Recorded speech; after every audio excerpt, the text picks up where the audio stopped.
Hello everyone, I'm Tyler King with NuReview, and today I wanted to do something a little different. I know that my last couple of videos have been some ranking videos, and before that I did the big Peter Murphy discography review series, and I wanted to do a little bit of a palate cleanser before I go into what the next big discography review series is going to be, which you're all going to find out fairly soon. But in the meantime, I just wanted to do something a little bit more lighthearted, a little bit more going into my personal record collection. And I was inspired by Dylan over at Noble Records. He put up a video of the 10 most expensive records in his collection, and that made me want to do something, well, really my own version of it. So if you'll humor me, I wanted to go over the 10 most expensive records in my collection.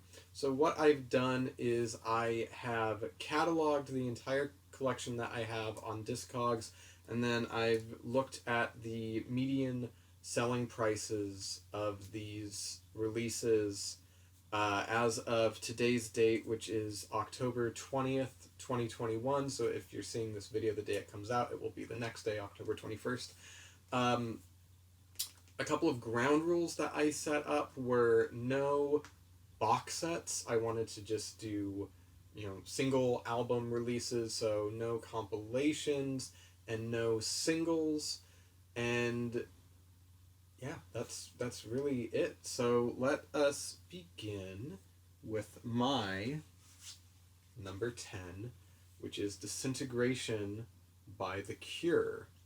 Now this is a 1989 original pressing. This one is actually, it's a promo pressing. It has that gold promo stamp on the back of it. And what makes this one a little bit different is, as you can see by the hype sticker here, of over 1 hour of The Cure, it is direct metal mastered. That's what that DMM stands for. Direct metal mastering is essentially a different way of pressing a record. It has to do with using a, and I'm probably going to get some of this wrong because a little bit of it is still over my head, but essentially using a metal lacquer to press the records, which won't deteriorate over time because it's made out of metal. This copy is just phenomenal sounding. I have one of the more recent remasters / repressings of Disintegration, which sounds great, but this one just knocks it out of the park. Now, that being said, original pressings of Disintegration on vinyl did not have the songs Last Dance or Homesick, so if you want the quote-unquote full version of Disintegration, you do have to get one of the more recent repressings or on CD. I believe it was also cut from the cassette version as well. But, I mean, it's just a phenomenal, phenomenal record. If you haven't heard this one, you really owe it to yourself to hear it. It's really The Cure at their peak, both in terms of popularity and I would argue maybe songwriting as well. It's not my favorite Cure album, but it's probably the one that they'll be most remembered for. So yeah, that's my number 10. And this one goes on Discogs. Median price is $110.68. So that's number 10, Disintegration by The Cure. My number 9 is one that I made a video on a few years ago now.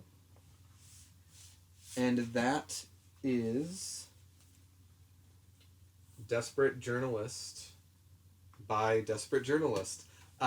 This is in case you couldn't tell, it's the self-titled album by the English band Desperate Journalist. If you're into modern or, like 80s post-punk, jangle pop, I could not think of a better album to recommend you, at least as far as current bands go.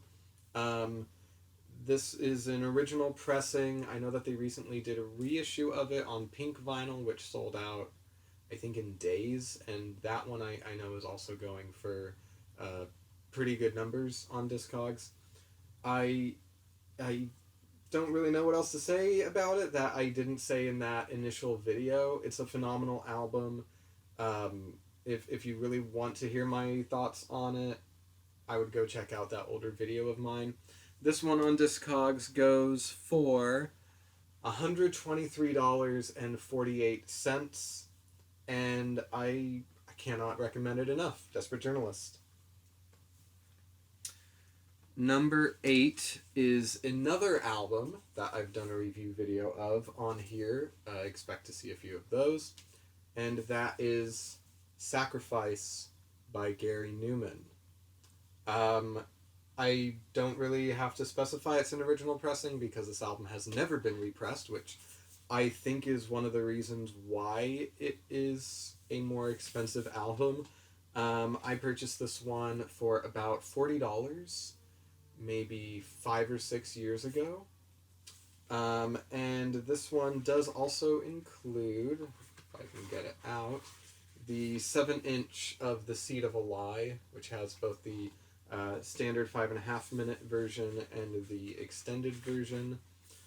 Because even though it was included on the track listing on the CD, it's not included on the track listing of the vinyl.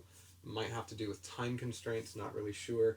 It's Gary Numan's Dark Wave album. It's the one that really was him hitting the reset button on his musical output. For about 6 or so, more than that, maybe 8 or 9 years before this album came out, he was really going down a not great path of synth funk and saxophones and female backing vocalists and slapped bass. I've gone over it on many videos I've made about Gary Numan. And again, it's another one, I can't recommend this album enough. I think that it's great. I think that it's definitely still in my top 5 Gary Numan albums. I don't think I could get tired of this one. And this one on Discogs goes, median price, $129.74. So that is number 8, Sacrifice by Gary Numan. Number 7, which is fitting, Exile by Gary Numan. Literally the next studio album of his is also the next one on the list. This one is a pressing from 2012. Beautiful gatefold design. You have this picture of Gary there. You have all the song lyrics here. Again, it's another solid Gary Numan album. This one was on gray vinyl. It kind of was the beginning of his I Hate God period, which he kind of hinted out a little bit on like one song on Sacrifice, but here it's all over the album. So if you're not into I Hate God, God is Bad Gary Numan, you can probably skip this one. Otherwise, it's a pretty good album. It's not one that I go back to very often, but when I do enjoy it. Yeah, the median price on this one on Discogs is $141.58. So that's number 7, Exile by Gary Numan. My number 6 is kind of an outlier with the rest of my albums. It is, and I'm going to completely butcher the name, Eneide de Krypton by Litfiba. This is an odd album. So I received this album, and I made a little video about it a few years ago. I was working at Best Buy, and I had a customer, and I was helping him out, and he saw my Gary Numan tattoo, my Robert Smith tattoo, etc. And we started talking about Depeche Mode, The Cure, and he asked me if I still listen to records, and I said, yeah, of course. He asked me if I had some. I said, yeah, I've got an alright collection at home. And he asked me if I wanted his records, and I said, yeah, of course, sure. He gave me his contact info, so I went over to his place the next day thinking maybe he would give me 40, 50 records tops, and he ended up giving me exactly 349 records. about 80 Depeche Mode records, a lot of Erasure, Yazoo, some New Order, but also the first 4 or 5 albums by this band Litfiba, who I looked up, and now they're almost like a Korn nu metal sounding band, but this album is like lo-fi, cold, dark wave, goth, post-punk music. It's from, I want to say they're Italian or Spanish. It's really good. It's surprisingly really good, and all of their early albums go for a good amount of money. Their second, third, and fourth ones, which are also ones that he gave me in the collection, were just missing this top 10. And this one, it's really like a hidden gem kind of album. It's definitely a mood album. You have to want to go to a very sonically minimal, open, spacious, dark place.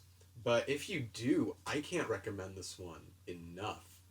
I also believe it was never repressed, so therefore this really is the only way to get it. And looking them up on like Apple Music, Spotify, I don't believe that this album is available digitally anywhere for streaming except for on YouTube. There are a couple rips of it on YouTube.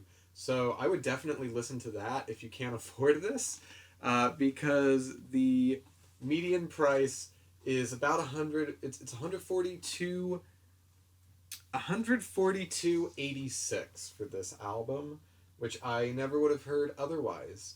So thank you to Sergio. That was his name. Thank you, Sergio, for this album and all the other ones in that collection. So number I'm horrible at counting. 10, 9, 8, 7. Number 6, Litfiba.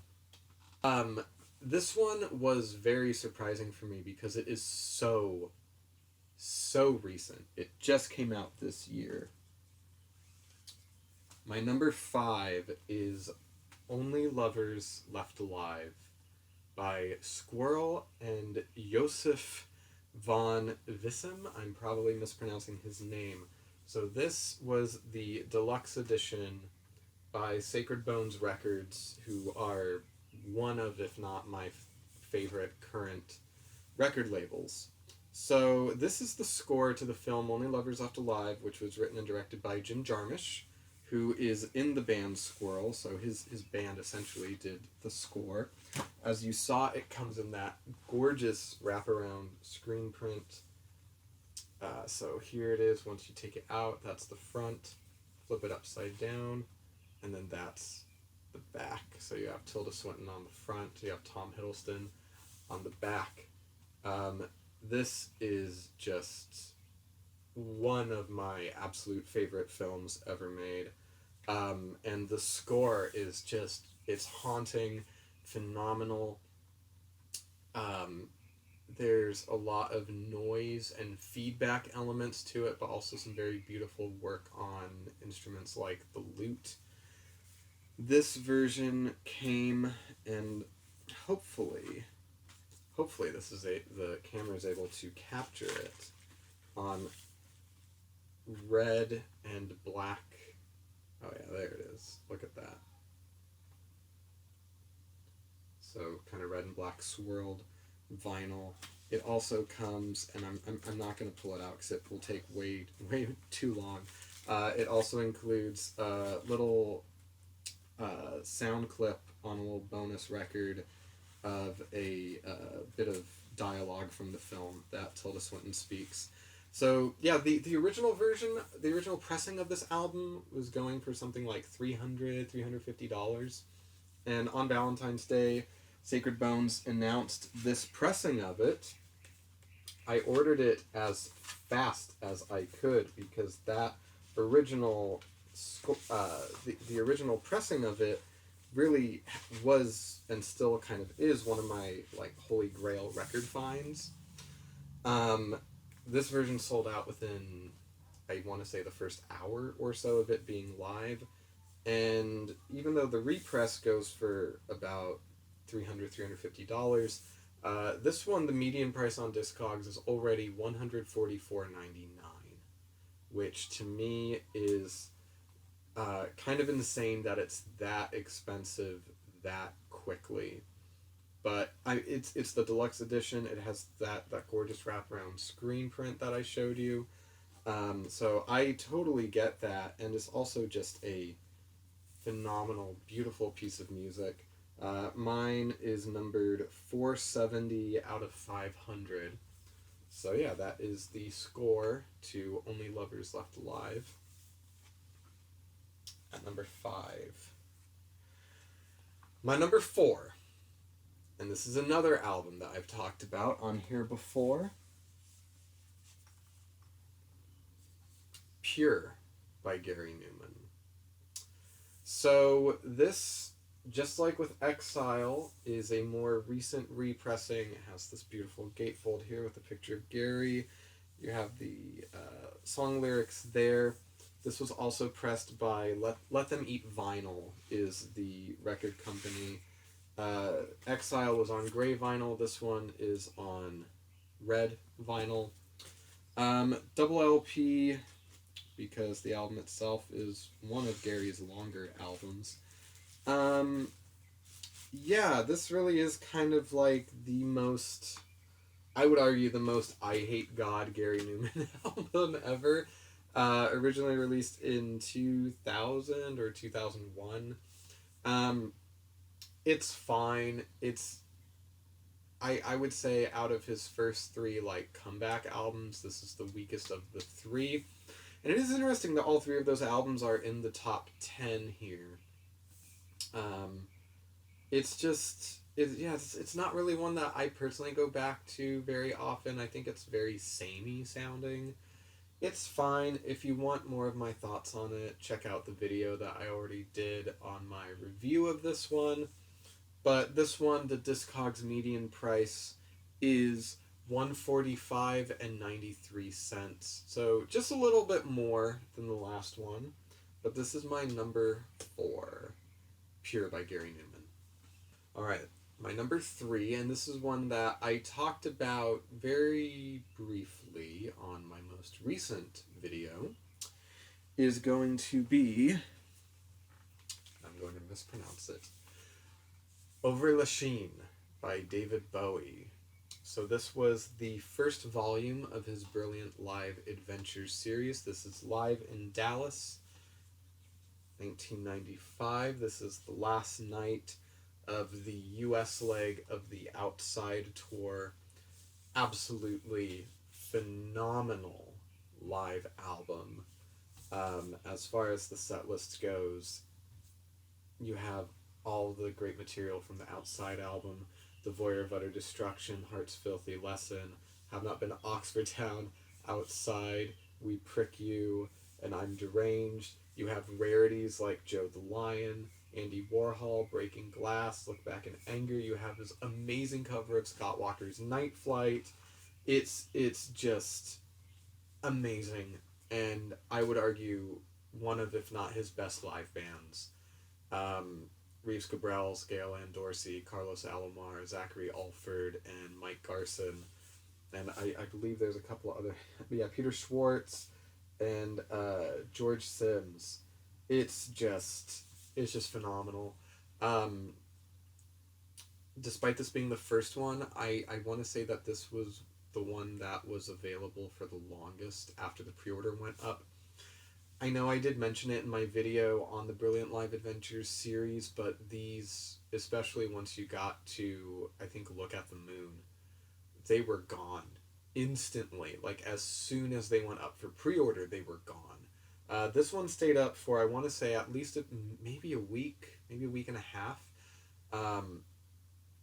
So I can't recommend this one enough. It is available to listen to on Spotify, Apple Music, all those streaming services, because getting a copy of this, even though I think at the time it was something like $35 or $40, the median price of this one on Discogs right now is $179.97. So in less than a year, the price has more than quadrupled. I definitely blame that on people who bought it just to resell it, which is a shame. That's definitely why I wasn't able to get the Something in the Air live album. But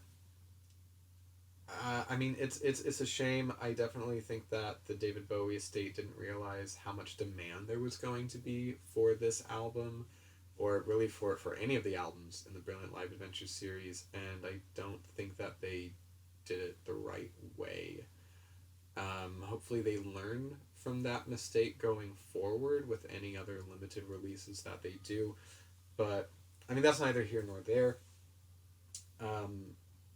Yeah, definitely highly recommend this. I said this in my video on the Brilliant Live Adventure series.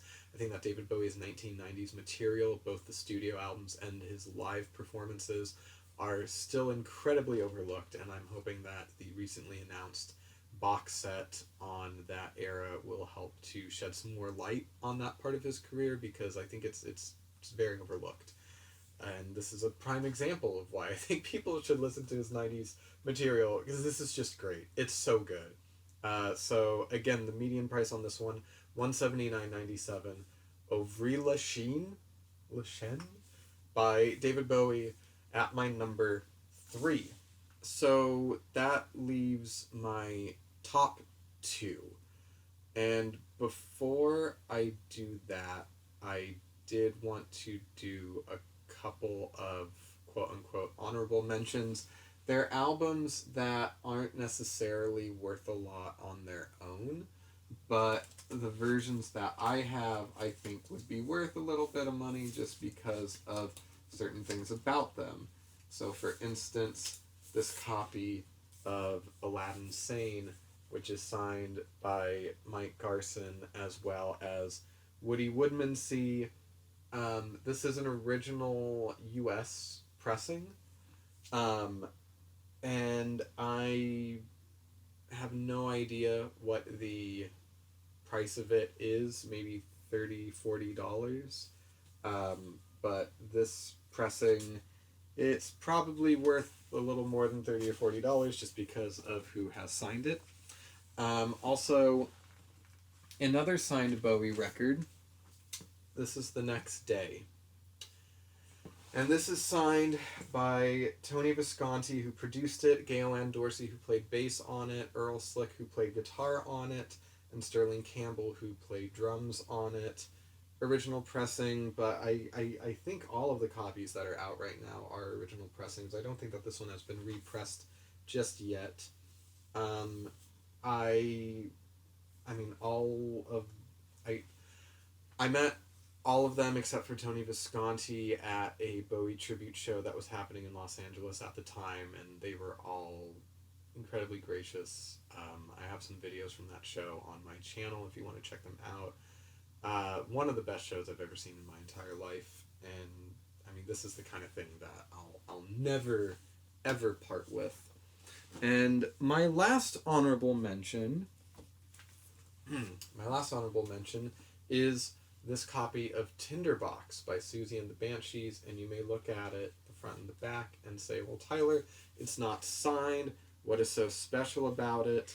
And what is so special about it is that it includes some concert tickets, some promos about the show, about the Out of Bounds film that was coming out at the time, which featured Susie and the Banshees, and a set list from, I believe it's their show in San Diego on the Tinderbox tour. I purchased this along with that copy of Disintegration at one of the local record stores in Oakland called 1234 Go. They had just gotten in this record collection by someone who had been a radio DJ in the 80s and 90s and was selling off their collection. And so you had stuff like this. There were some Smiths albums that had Smith concert tickets in them. Just some really rare like Peter Murphy promo singles, things like that. And despite the fact that we already have a copy of this, my wife took one look at it and was like, you need to get that because of what is included in it. And I'm glad that she did, because this is all memorabilia and stuff like that that I would never get the chance, I think, to find otherwise.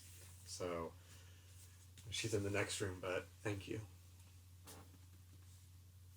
And now for my top 2 most valuable records that I have. Number 2 is by an artist, well, it's by a band that was already mentioned on here, down at number 10. And number 2 is Wild Mood Swings by The Cure.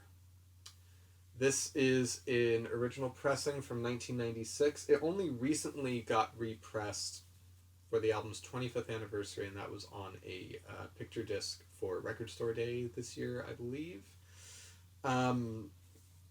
Which, honestly, if I find a copy, I might pick up, just because I don't want to keep playing this one.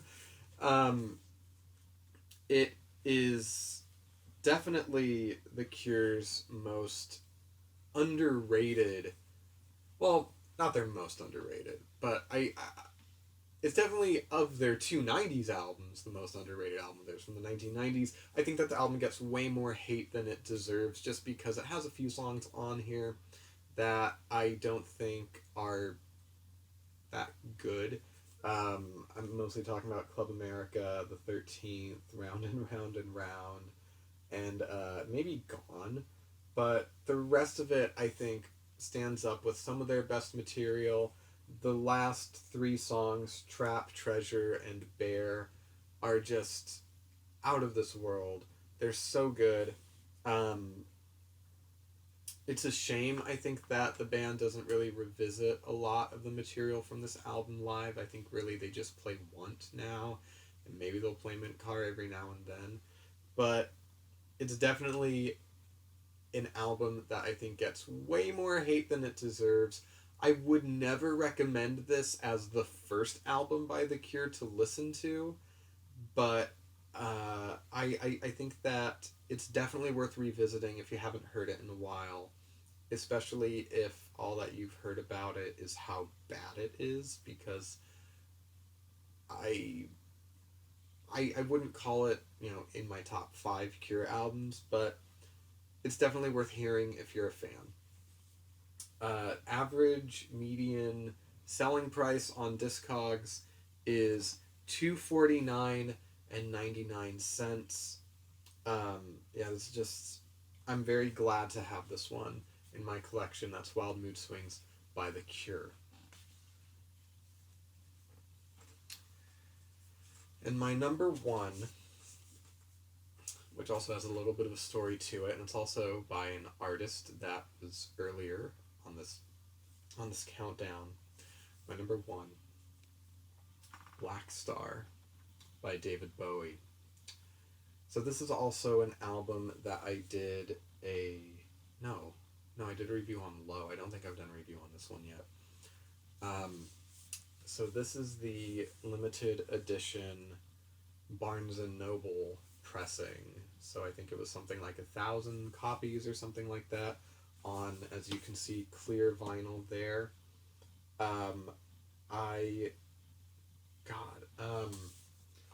If you ever wanted to see a grown man cry, just come to my house the night that David Bowie passed away.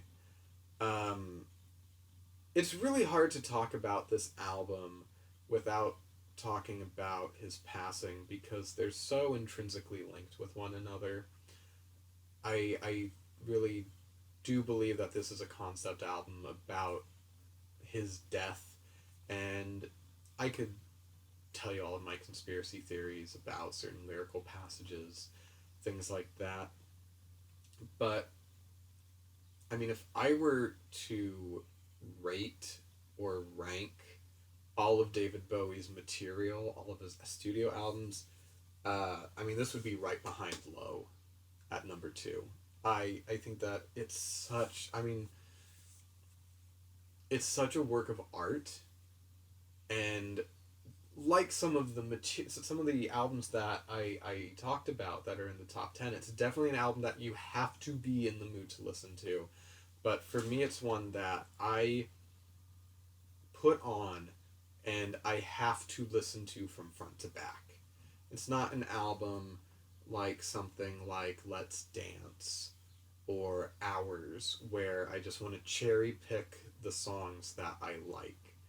With Blackstar, I can't not listen to it in its entirety. It's so moving, and I am so thankful that David Bowie was able to release this before he passed away.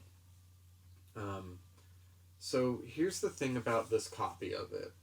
The median price on Discogs, and it's just beating Wild Mood Swings, the median price is $2.56 and 76 cents. Now here's the thing. Some copies of this were sold with a 3-pack of lithographs. This pressing did not come with those lithographs. However, I would argue that this particular copy is worth more than the ones with the lithograph because it is signed by the producer Tony Visconti. And there's a little bit of a story behind that, and if you will indulge me for a moment, I would love to tell that story. So, Tony Visconti and Woody Woodmansey have a project called Holy Holy, where they perform the album The Man Who Sold the World from front to back, because that's the album that they both played on, and then they'll play other material from that era of Bowie, basically his glam period. So they were playing a show out here at the Fillmore in San Francisco. I went very early so I could get front row, and eventually out of the tour bus comes Woody Woodmansey. He and I talked for a bit. He signed a couple of my records. I showed you the Aladdin Sane one. And incredibly nice guy. We talked for maybe 10 minutes. Just super down to earth, and I mean, such a great experience. And about 30 or so minutes later, Tony Visconti comes out of the tour bus, and I kind of approach him. I said something like, "Hey Tony," something like that. And he looks right at me dead in the eyes and goes, "I'm not signing anything." Hops in a cab, takes off. And I'm thinking, fuck Tony Visconti, asshole. Just like, what the, like, dick move. So, eventually, doors open, I get in, and I'm front row. I mean, I'm in front of Tony Visconti the whole show. I have some videos from that show up on my channel, which you can check out. And the show ends, and I'm hanging around, everyone's kind of letting out, and Woody Woodmansey comes out, and so does the singer, who's also the singer of Heaven 17, whose name escapes me right now, but they come out and they start talking to fans. And Tony Visconti comes out, and he starts talking to a couple people who obviously know him, not just fans. And he's talking to them for a bit, and he looks right at me, and I make eye contact with him, and he looks back at them, and he says, "Excuse me for just a moment," and he comes up to me, and he says, "Excuse me, are you the guy who was outside of the tour bus earlier?" And I said, "Yeah." I had bright blue hair at the time, so I was pretty recognizable and memorable. And I said, "Yeah." And he says, "I am so sorry about earlier. I was so rude. I was getting very little sleep. I had to do some interviews today that I didn't have to do. Just like, less, whatever it is that you want me to sign, just I'll sign it." And it was this, and it was that copy of The Next Day that I showed you, and it was a copy of Low. And he asked me what my favorite Bowie records were, and I told him. It was like Low and Blackstar.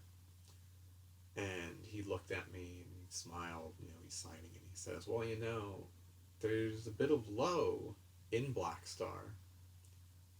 And I was like, "Really?" And he said, "You have to listen for it." And yeah, I mean, obviously I'm smiling right now telling that story. It was a great moment. Um, and I mean, this record means so much to me. That experience meant so much to me. And I mean, it's like you can put the dollar amount on something like this, but for me, especially like this copy of it that I have, it's worth so much more to me than the dollar amount you can put on it. But according to Discogs, that dollar amount is $2.56 which means that this is my single most, from a dollar perspective, my single most valuable record in my collection. But I wouldn't sell it for the world. This is just one of my most prized possessions, if not my most prized possession. Yeah, Blackstar by David Bowie. And that is my top 10 most valuable records in my collection. And I want to say thank you, everybody who watched this entire video. I know that this one was a little bit of a long one, but I pull out records that might not be ones that you think are very valuable, and then, you know, looking them up and finding out what the dollar amount really is. I was definitely surprised at a few of them, particularly the more recent live David Bowie album and the Only Lovers Left Alive score, especially since they're so recent. But, you know, unfortunately we live in a day and age where there are going to be a lot of resellers trying to go in, get those limited editions, and then real quickly do a quick turnaround to make that money back and maybe get an extra $30-$40. Which is a shame, but that does create an environment of, you know, you snooze, you lose, buy now, cry later kind of thing. But yeah, I was also surprised at how many of them are more recent albums. I was definitely expecting a little bit more stuff from the 80s instead of just like one album from the 80s, but it is what it is. It is neither here nor there. And those were my top 10 most valuable records according to the median value on Discogs. I'm very interested in what your most valuable records in your collection are, both from a monetary standpoint and if you have any stories relating to purchasing important albums in your life, meeting people that worked on them, signing them, anything like that. I would love to read about that in the comment box below. I try very hard to get back to every single comment that's put in my videos. I really appreciate it when you guys do that. And until next time, I'm Tyler King with NuReview. Keep listening to great music. I'll see you at the next one.